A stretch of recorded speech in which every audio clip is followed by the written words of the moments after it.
ইবলিস শয়তান যখন আদম আলাইহিস সালামকে সেজদা করল না, তখন তাকে অভিশপ্ত করা হলো, তাকে জান্নাত থেকে বিতাড়িত করা হলো।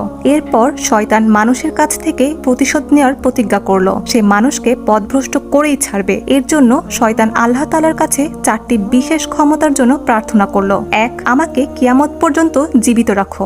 2, আমার রিজিকের ব্যবস্থা করে দাও। 3, মানবজাতি যেন চোখ দিয়ে আমাকে দেখতে না পায়। 4, আমি সকল মানুষের দেহের শিরা উপশিরায় ও রক্তে চলাচল করতে পারি। আল্লাহ তাআলা ইবলিস শয়তানের এই 4টি আবেদনই কবুল করলো। এরপর শয়তান আল্লাহকে বলল, আমি সব সময় মানুষকে পথভ্রষ্ট করব।